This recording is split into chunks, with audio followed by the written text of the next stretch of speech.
दोस्तों, एक पेशेंट आता है, नाम है जिब्रान बहलीन। मोहम्मदन पेशेंट, लगभग 18 से 19 साल का लड़का और बहुत अच्छे लेवल के ऊपर कबड्डी खेलता है। कहता है कबड्डी के दौरान डॉक्टर साहब मुझे घुटने में चोट लग गई, एग्जामिन किया, एसीएल इंजरी निकल के सामने आई। एसीएल रिकंस्ट्रक्शन सर्जरी की आवश्यकता पड़ेगी। पेशेंट क्योंकि स्पोर्ट्स पर्सन था तो वहां उसकी साथ वालों के अंदर स्पोर्ट्स इंजरी रिलेटेड इस तरह की लिगामेंट रिकंस्ट्रक्शन सर्जरीज होती रहती है, तो he was well aware about the ACL ligament surgery. अब सवाल उसका यह आता है कि डॉक्टर साहब कौन सा ग्राफ्ट काम में लेंगे। ऑब्वियसली स्पोर्ट्स पर्सन है तो सबसे स्ट्रॉन्ग ग्राफ्ट काम में लेंगे, और अच्छे लेवल पे खेलता है तो उसके कैरियर का सवाल है, तो जल्दी से जल्दी उसका स्पोर्ट्स के अंदर अपना रिजम्पशन जल्दी से जल्दी हो, उसके लिए अपन बीपीटीबी ग्राफ्ट के लिए उसको ऑफर किया। पर जिब्रान निकला काफी ज्यादा स्पिरिचुअल, दिन में 5 बार नमाजी। नमाज तो पढ़ना है डॉक्टर साहब, तो नमाज के लिए नीलिंग करना पड़ेगा, घुटना जमीन पे टिकाना पड़ेगा। यंग है तो ये तो कह नहीं सकते कि आप कुर्सी के ऊपर बैठ के पढ़ लेना। तो अब इसमें कौन सा ग्राफ्ट काम में लिया जाए। बीपीटीबी काम में लेंगे तो नीलिंग में पेन होगा, उसको आगे प्रॉब्लम रहेगी। हालांकि उसके स्पोर्ट्स के अंदर यह ग्राफ्ट काफी अच्छा रहेगा, परंतु उसकी स्पिरिचुअलिटी को ध्यान में रखते हुए बीपीटीबी ग्राफ्ट भी अपन काम में नहीं ले सकते। दूसरा graft choice alternative option hamstring obviously, परंतु डॉक्टर साहब मैं कबड्डी का बहुत अच्छा प्लेयर हूं और मेरा पैशन है, मेरे स्पोर्ट्स के अंदर कहीं भी इसमें दिक्कत नहीं आनी चाहिए। कबड्डी में दोस्तों आप लोगों ने देखा होगा कि घुटने को मोड़ के वो एकदम तैयार होकर अपने आप को खिलाड़ी जब सामने वाला स्प्रिंट मारता है तो डिफेंडर्स जो है वो अपने पाले के अंदर उसका इंतजार करते हैं और आधे घुटने मोड़े इधर से उधर जंप करते हैं। तो हाफ स्क्वाटिंग पोजीशन जिसको कहा जाता है, उसके अंदर वो ये खेल खेला जाता है।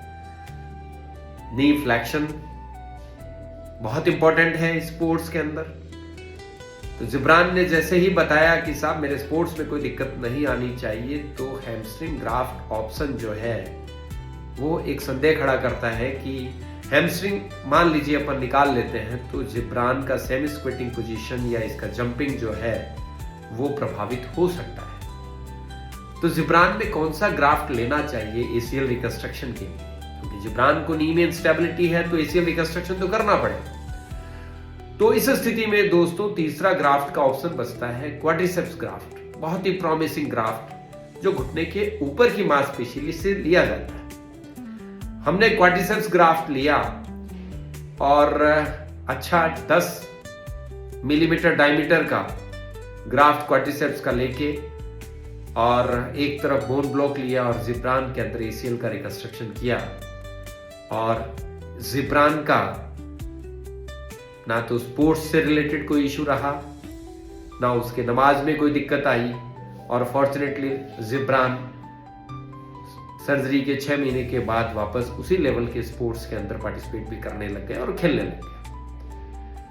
तो दोस्तों कहने का मतलब है कि एसीएल रिकंस्ट्रक्शन सर्जरी के लिए बहुत सारे ग्राफ्ट ऑप्शंस अवेलेबल हैं हिंदुस्तान में। क्योंकि एलोग्राफ्ट्स अवेलेबल नहीं है, इसलिए ऑटोग्राफ्ट यानी कि मरीज के खुद के घुटने के आसपास की मांसपेशियों को लेके ही ग्राफ्ट के रूप में हम लिगामेंट डालते हैं।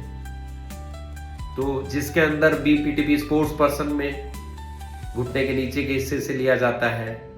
दूसरा सूटेबल ऑप्शन हैमस्ट्रिंग ग्राफ्ट होता है, उसको लिया जाता है। और क्वाड्रिसेप्स इसके अंदर तीसरा इंपॉर्टेंट ऑप्शन होता है।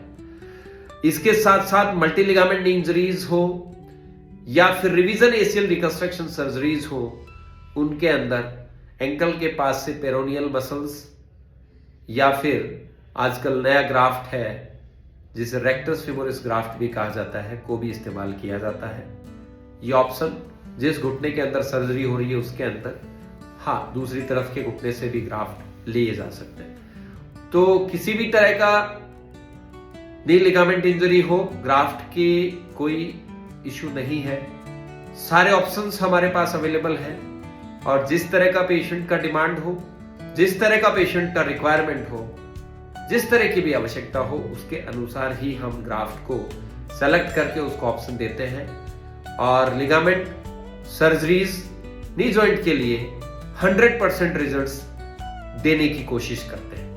थैंक यू दोस्तों।